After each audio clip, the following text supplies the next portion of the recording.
So we have here the brand new iPhone Air 512 gig in white, and depending on the order of upload, you may or may not have seen the unboxing and first impressions of the iPhone 17 Pro Max in cosmic orange. But let's jump right into this guy here. So we actually have a couple of accessories for it as well. So first and foremost, we've got the iPhone Air, as I said.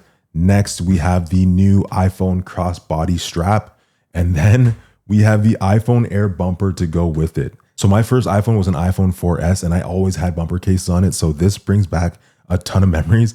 I hope it's as good as they used to be. So let me just quickly set these to the side for now, and let's jump into the iPhone Air. Looking forward to this one. Like, obviously, anytime you have a new iPhone category, it's probably going to be very popular just because it's something different and people are always asking for Apple to do something new. So let's jump in. Open this bad boy up, and there we have the iPhone Air in white. It's probably going to be hard to see on camera, but this looks really, really good.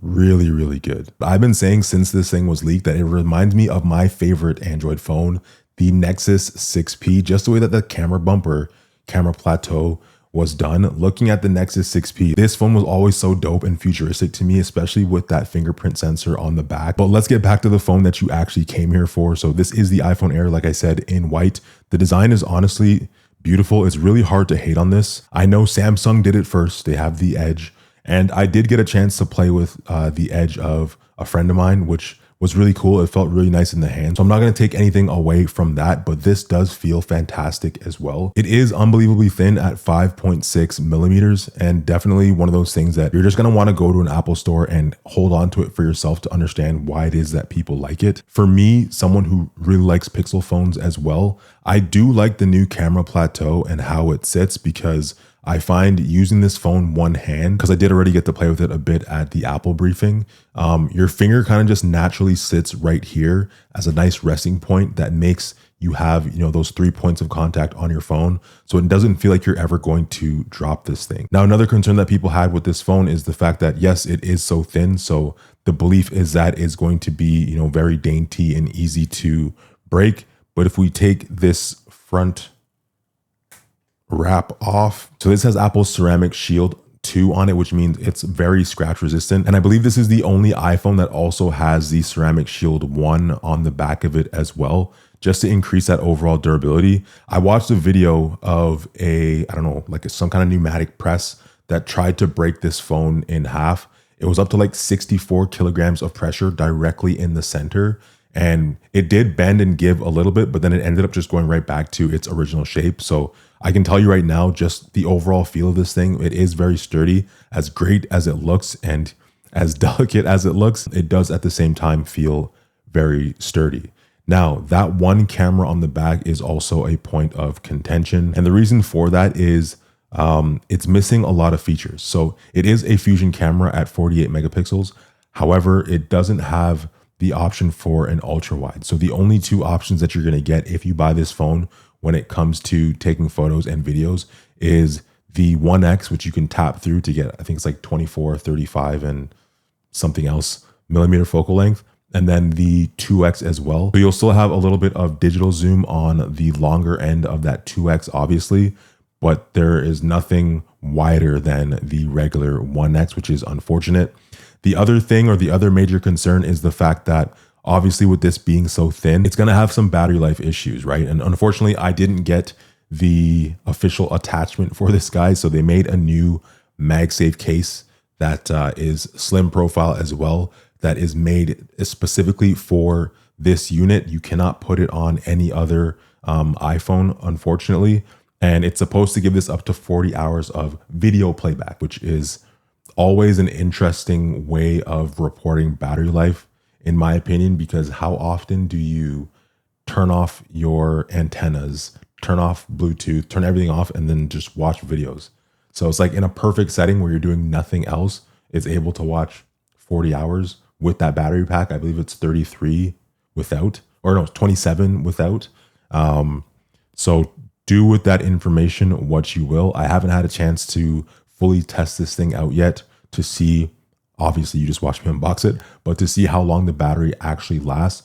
So that's one of the concerns, or the second concern. So camera, battery life. And then the third concern is thermals. And I can tell you right now, with all the computational devices being in this camera plateau, this is the area of the phone that's going to get hot first. I can already feel it getting hot when I place my finger right here. So just this little area of the phone right under the camera plateau right now is already warm. Unfortunately, I don't have my laser thermometer to tell you exactly what the temperature is, but it is kind of concerning that right out of the box, I've powered this on. I've been talking to you this whole time for 9 minutes of total recording right now, and this thing's already hot. So I can only imagine once, my phone's actually set up, I've got everything going, I got my eSIM attached, I'm sending texts, I'm shooting videos, playing games, etc. That being said, I did get a chance to actually test this phone out during my Apple briefing as well. And that was definitely something that I noticed very early on when using this phone. I was playing around with the new front-facing center stage camera. So, they said that they changed the sensor so you're able to keep your phone in this orientation, but still take wide photos. It auto detects if there's people in the frame with you and automatically adjusts. So I took I took two pictures and I fooled around with the video a little bit. And then I used that back camera and I took 2 photos, and the back of the phone already was getting hot. And that was like maybe 3 minutes of use.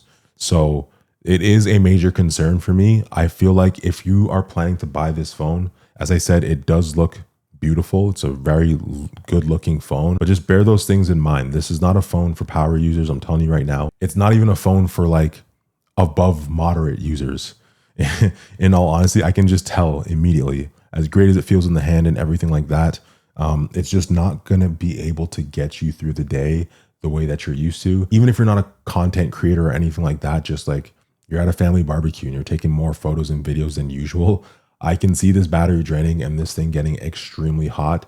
And it's only going to get hotter once you put that MagSafe attachment on the back, the MagSafe battery. So a lot of concerns with this. There's definitely a perfect customer out there that's going to love this and just eat this up. So you do get all the pro features on this phone. You've got your action button, volume up and down, power button, as well as camera control. It is rocking a 120 hertz display, and it has the A19 Pro chip in it as well. It is a bin version of that chip. So it has like 1 fewer core, and it just operates at a lower power than the Pro Max does, obviously, because the Pro Max, for example, has that vapor cooling chamber inside of it. It has, additional cameras. It has a lot of other features that this guy just frankly does not have. So yes, the name of the chip is the same, but it's not the exact same chip. Before I keep yapping too much, those are a lot of first impressions that I just threw at you right there. But before I keep yapping, let's take a look at the first party accessories.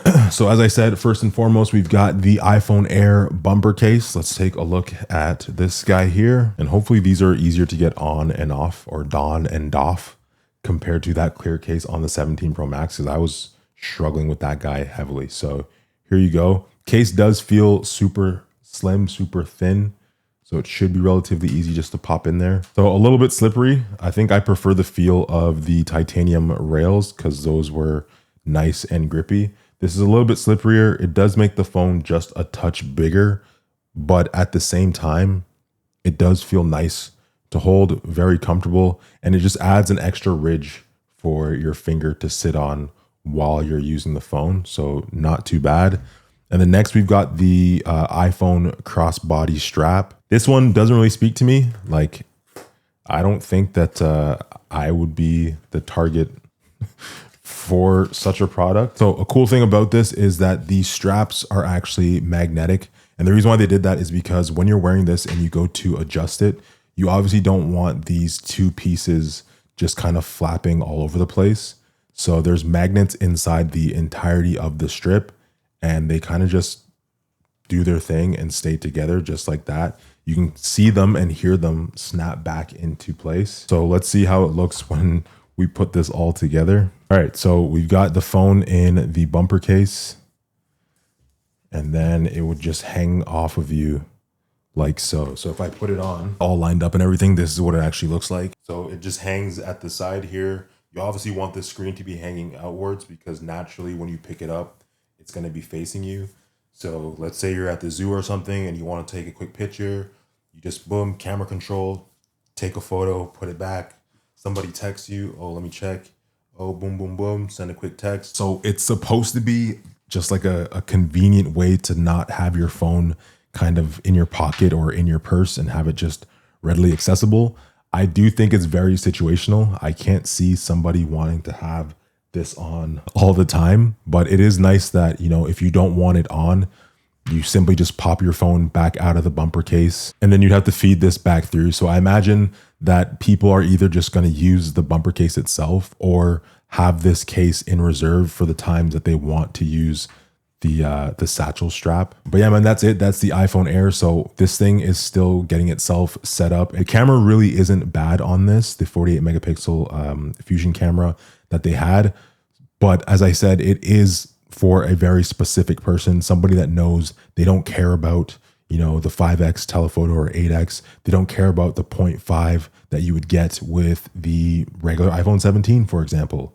They just want a phone that is very thin. My biggest thought about this phone, however, is a lot of people are going to buy it. A lot of people probably pre-ordered it. They're going to use it for the 14 days and then they're going to return it and decide whether they actually want the iPhone 17 or they want something from the Pro line. It's interesting to me, this phone, the way that they positioned it, I believe it's a 6.5 inch display, if I'm not mistaken, where the iPhone 17 is a 6.3, the iPhone 17 Pro Max is a 6.9. So there's no more iPhone 17 Plus. And I think they did that in order to get people to jump up to this because they're thinking, well, I don't want a screen as small as the iPhone 17. I want something bigger.